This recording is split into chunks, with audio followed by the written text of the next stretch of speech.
ठीक है, सुना है मैम।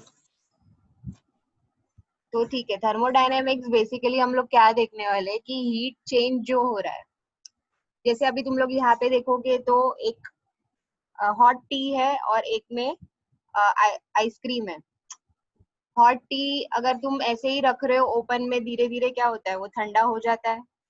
क्यों ठंडा हो रहा है? बिकॉज जो हीट है चाय की, ठीक है, वो it is going in the surrounding, that's why it is getting cold. तो ये जो हीट चेंज जो हम पढ़ रहे हैं, समझ रहे हैं, वो सब हम थर्मोडायनेमिक्स में पढ़ते हैं। आइसक्रीम देखोगे तो आइसक्रीम भी मेल्ट हो रहा है। क्यों मेल्ट हो रहा है? बिकॉज वो एक्चुअली में बहुत ठंडा रहता है, लेकिन वो सराउंडिंग का हीट एब्जॉर्ब करके मेल्ट हो जाता है। ठीक है, तो ये जो हीट एक्सचेंज जो हो रहा है, ठीक है, वो क्या कर रहा है, या तो वो फिजिकल चेंज कर रहा है या तो वो केमिकल चेंज करेगा। जैसे फिजिकल चेंज, जैसे तुम लोग का ये आइसक्रीम जो था जब ठंडा था तो वो सॉलिड था, मेल्ट होने के बाद वो लिक्विड स्टेट में चला गया। तो ये जो है फिजिकल या केमिकल चेंज जो हो रहा है एनर्जी चेंज के वजह से, उसको हम थर्मोडायनेमिक्स बोलते हैं। थर्मो मतलब हीट एंड डायनामिक्स मतलब मूवमेंट। तो हीट का मूवमेंट का स्टडी पढ़ रहे हैं, कर रहे हैं हम लोग इधर। ठीक है, किधर से किधर मूव हो रहा है, क्यों मूव हो रहा है, कैसे मूव हो रहा है, और मूव होते वक्त क्या क्या हो रहा है, वो सब हम लोग थर्मोडायनेमिक्स में पढ़ने वाले हैं। So it is concern with energy changes in physical and chemical transformation. Clear? Then हमें थर्मोडायनेमिक्स में बेसिकली अभी कुछ कुछ टर्म्स है, वो पहले समझना है।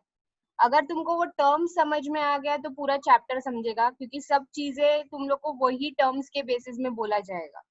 तो वो टर्म्स समझना बहुत जरूरी है। जैसे मैं बोल दूंगी सिस्टम, सराउंडिंग, तो ये सिस्टम क्या है, सराउंडिंग क्या है, वो सब चीजें अपने को समझना बहुत जरूरी है। ठीक है, तो फर्स्ट हम जाते हैं सिस्टम एंड सराउंडिंग पे। What is system and what is surrounding? अभी जैसे ये आदमी को देख रहे हो तुम, वो एक पेन होल्ड करके रख रहा है। ठीक है, ये एग्जाम्पल मैं हमेशा देती हूँ क्लासरूम में। तो ये जो पेन होल्ड कर रहा है, अब ये पेन के ऊपर अगर वो मैं स्टडी करूँ कि क्या एनर्जी वो एब्जॉर्ब कर रहा है या एनर्जी लूज कर रहा है, क्या हो रहा है उसके अंदर, ठीक है, वो सिर्फ पेन को के ऊपर स्टडी कर रही हूँ, तो वो पेन हो जाएगा सिस्टम। और पेन को छोड़ के जितनी भी चीज है, इवन द पर्सन, मतलब ये जो आदमी है वो भी सराउंडिंग में कंसिडर किया जाता है। क्योंकि हम स्टडी सिर्फ पेन के ऊपर कर रहे हैं कि पेन के अंदर हीट एब्जॉर्ब हो रहा है, पेन के अंदर हीट बाहर जा रहा है, तो पेन हो गया सिस्टम। और वो बाकी सारी चीजें, सराउंडिंग, स्पेस, एयर, सब चीजें सराउंडिंग में कंसिडर किया जाएगा। ठीक है, एक और एग्जाम्पल यहाँ पे दिया है सेम हॉट टी का। ठीक है, अभी मैं टी का जैसे बोलती हूँ कि टी विद टाइम ठंडा हो रहा है, गर्म चाय है वो धीरे धीरे ठंडी हो रही है। तो वो जो चाय है, वो सिर्फ चाय को हम सिस्टम बोलेंगे। इवन द कप जो है, जो चाय को होल्ड करता है, उसको हम सराउंडिंग में कंसिडर करते हैं।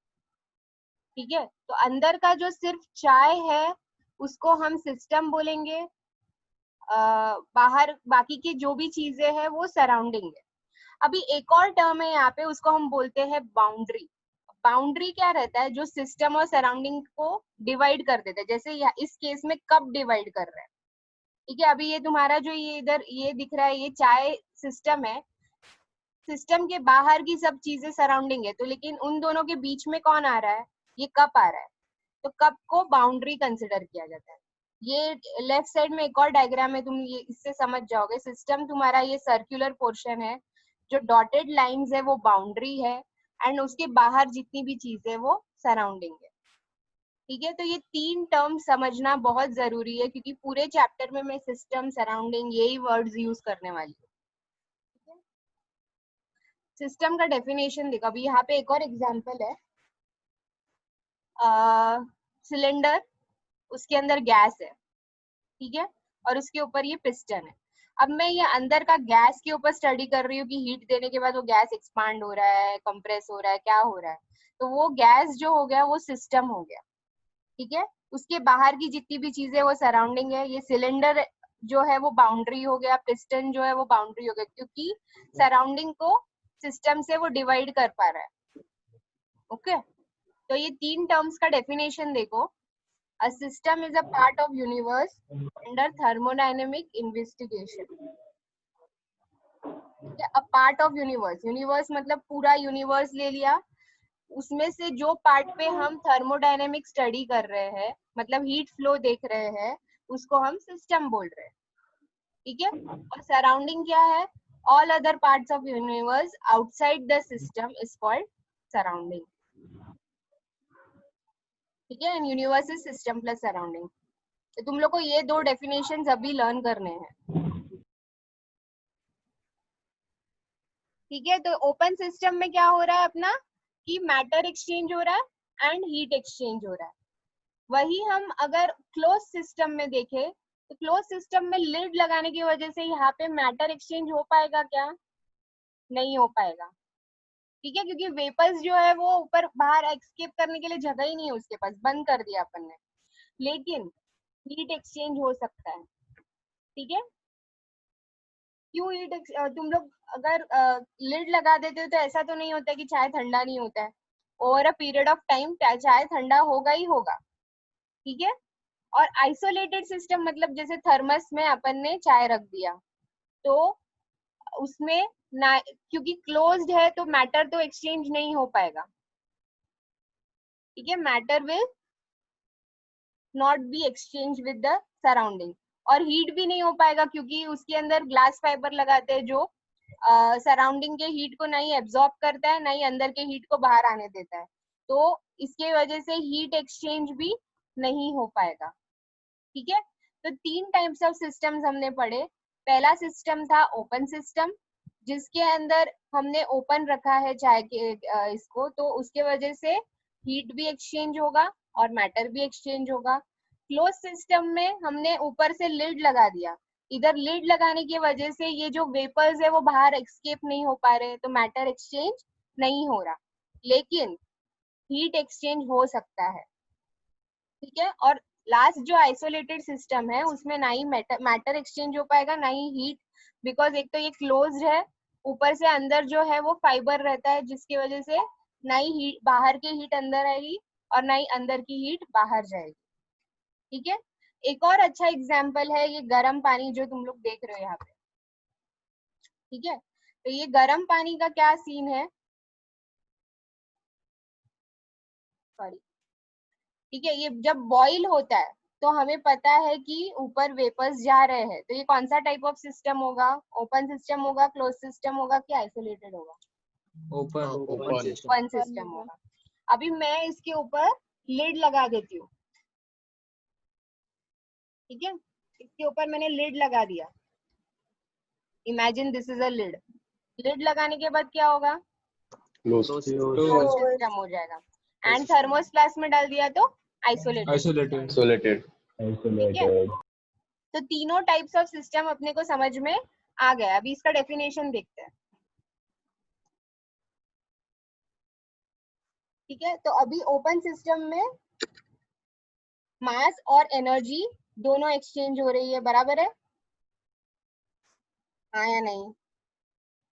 मास मतलब तुम लोग का मैटर और एनर्जी मतलब हीट, तो मास एंड एनर्जी दोनों भी एक्सचेंज हो रही है।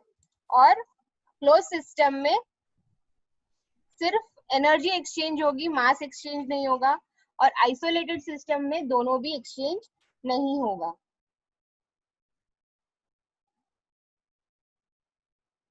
ठीक है, लिखो इसका डेफिनेशन लिख के लो ओपन सिस्टम का। मैम यही लिखना है क्या? नहीं, ये नहीं लिखना है, टेक्स्ट बुक में जैसा है वैसा लिखना पड़ेगा।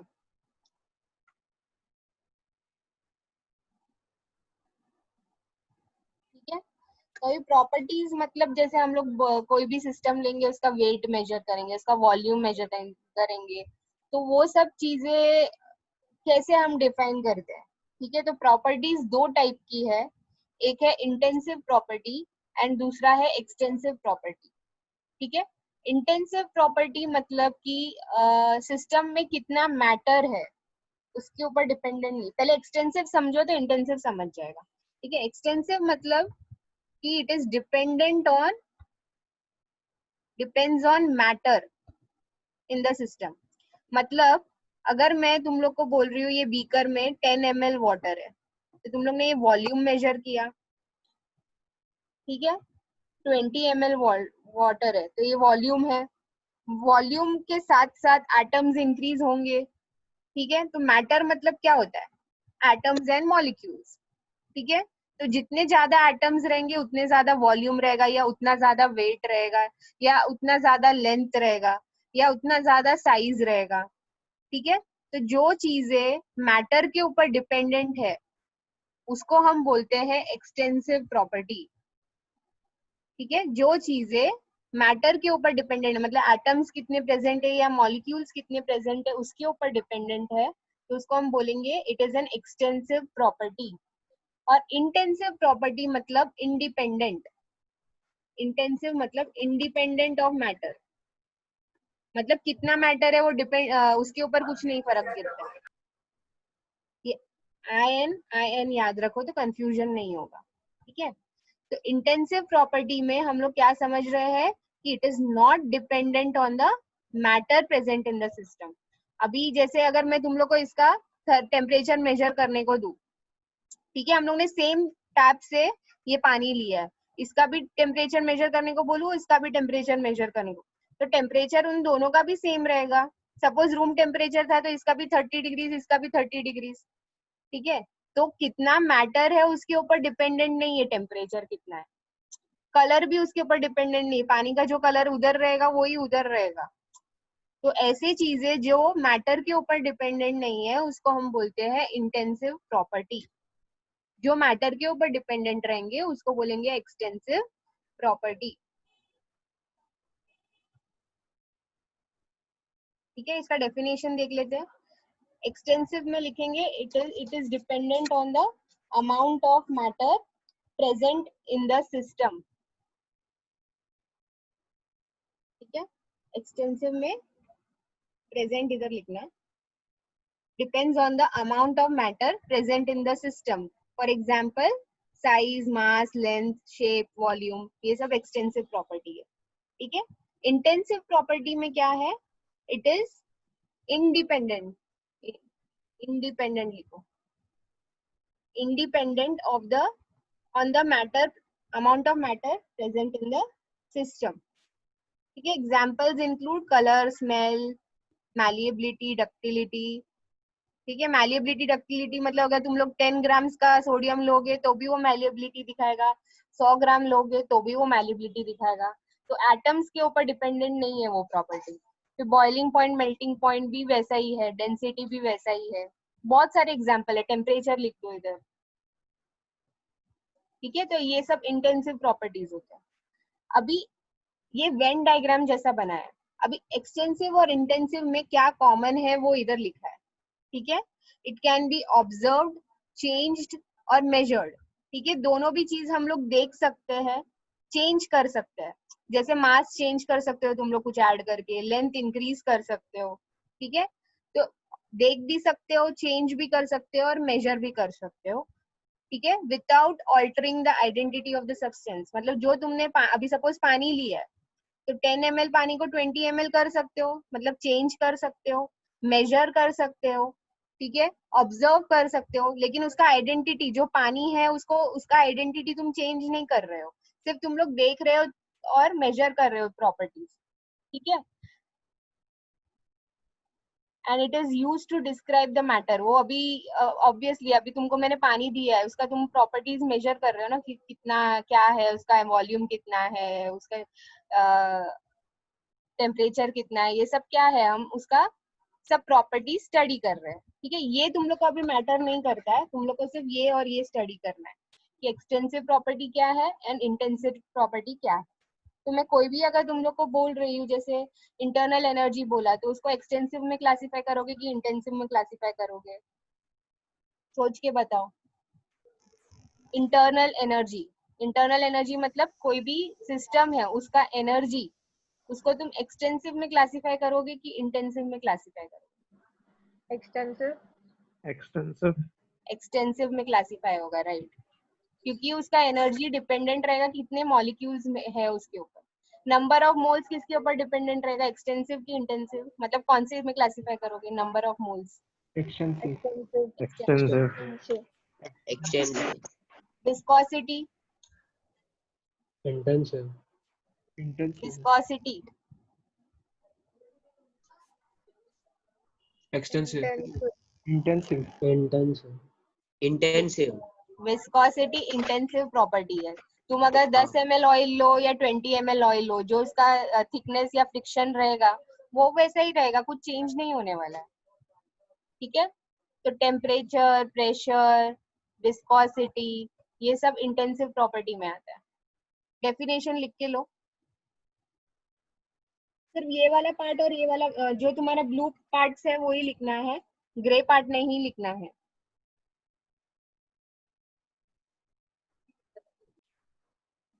सपोज मैंने तुम लोग में से किसी को बोला कि मुझे 10 ml वाटर चाहिए, तुम लोग सबको बोला, ठीक है, तो जैसे सुयश लाके देगा मुझे टैप वाटर से, एक जन लाएगा कूलर से, एक जन जाके खाड़ी से लेके आएगा, ठीक है, तो इतना मेहनत नहीं करोगे पता है मुझे, लेकिन मैं बता रही हूँ तुमको कि 10 ml वाटर का सोर्सेस बहुत सारे, तुम कहाँ से ला रहे हो पानी वो मेरे लिए इम्पोर्टेंट नहीं था, मुझे क्या चाहिए था, सिर्फ 10 ml वाटर चाहिए था।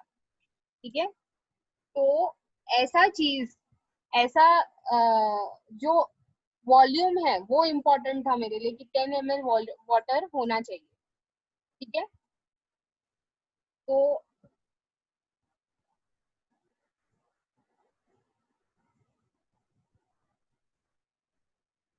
ये 10 ml वाटर मुझे मिल गया। ठीक है, what is the source, that is not important for me. ठीक है, सोर्स किधर से आया, क्या किया तुम लोग ने, कैसे लेके आया, वो मेरे लिए इम्पोर्टेंट नहीं था। मेरे लिए क्या इम्पोर्टेंट था, 10 ml वाटर। ठीक है,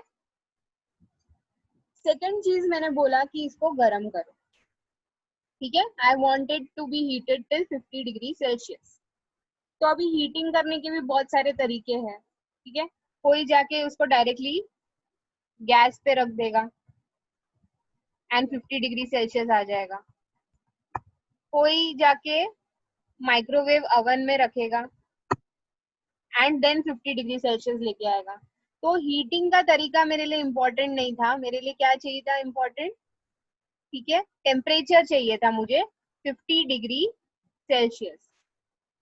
ठीक है, तो इसमें तुम लोग क्या देख रहे हो यहाँ पे कि कौन से जगह से कैसे तुमने वो चीज लाया, वो मेरे लिए इम्पोर्टेंट नहीं था। मेरे लिए क्या इम्पोर्टेंट था कि फाइनल स्टेट आना है, या तो तुम 10 ml वाटर मुझे दो या तो 50 डिग्री सेल्सियस दो, कैसे भी लेके आओ, लेकिन उसके लिए मुझे, मैंने तुमको नहीं पूछ रही कि तुमने वो कहाँ से लाया और कैसे किया तुमने वो चीज, बस मुझे 10 ml वाटर चाहिए था और 50 डिग्री सेल्सियस तक हीट चाहिए था। ठीक है, तो ऐसा फंक्शन जो सिर्फ फाइनल स्टेट पे डिपेंडेंट है और कौन से पाथ से आया है उसके ऊपर डिपेंडेंट नहीं है, उसको हम बोलते हैं स्टेट फंक्शन।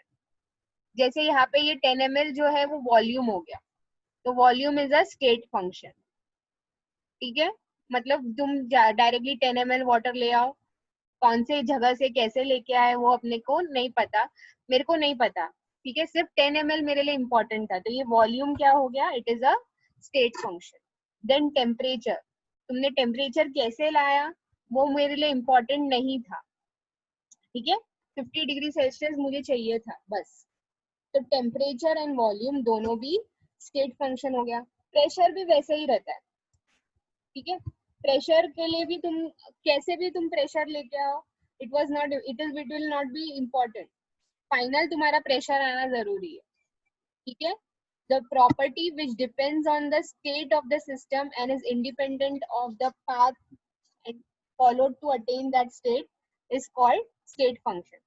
तो अच्छे से डेफिनेशन देखो, the property which depends on the state of the system, मतलब तुम 10 ml पानी लेके आओ, ठीक है, वो उसके ऊपर डिपेंडेंट है कि 10 ml पानी चाहिए मुझे, लेकिन it is independent of the path followed to attain it. मतलब 10 ml वाटर तुम कौन से पाथ से लेके आ रहे हो वो मेरे लिए इम्पोर्टेंट नहीं था, तो वो इंडिपेंडेंट है उससे। ठीक है, फाइनल स्टेट इंपॉर्टेंट है मेरे लिए, इट इज नॉट इम्पॉर्टेंट कि तुम कैसे लेके आए वो स्टेट। तो ऐसे चीजों को हम बोलते हैं स्टेट फंक्शन। अभी इसी का अपोजिट होता है पाथ फंक्शन। पाथ फंक्शन तुम लोग को क्लियरली समझ जाएगा, उससे तुम स्टेट फंक्शन और क्लियर हो जाएगा तुम्हारे लिए। तो पाथ फंक्शन देखते हैं।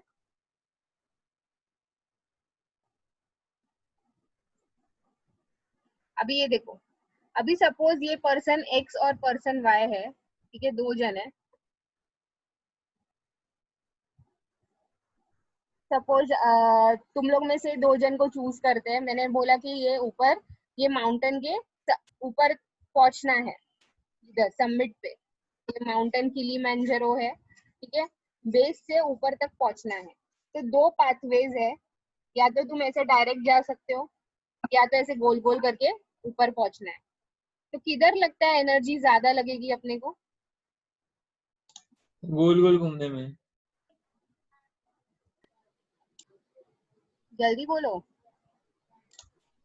मैंने गोल क्या गोल बोला घूमने में। कि अगर तुम्हारा दो आदमी है यहाँ पे, ठीक है, ये पर्सन वन एंड ये पर्सन टू, ठीक है, ये दोनों पर्सन को मैंने ऊपर आने को बोला, इधर पीक पे जाने का इसको। तो दो ऑप्शन है इसके पास, ये स्ट्रेट पाथ है, रस्सी से चढ़ के जाएगा, या फिर ये जिगजैग वाला पाथ है। कहाँ पे एनर्जी ज्यादा लगेगी? जिगजैग जिगजैग आवाज नहीं आ रही है। zigzag वाले path zigzag ma'am zigzag second. Thank you. मैं बोला ये भी आंसर नहीं कर रहे। ठीक है, तो यहाँ पे ऑब्वियसली एनर्जी ज्यादा लगेगी, ठीक है। तो जो ये वाला पाथ है वहां पे वर्क डन ज्यादा होगा, ठीक है। तो ऐसी चीजें जहाँ पे पाथ पे डिपेंडेंट है, तो ये जो हो गया वो पाथ पे डिपेंडेंट हो गया। तो ऐसे प्रॉपर्टीज को हम बोलते हैं पाथ फंक्शन। एक और एग्जांपल, ये वाला एग्जांपल हमेशा याद रखना। ये पर्सन है, इसके पास दो ऑप्शंस है घर जाने के लिए।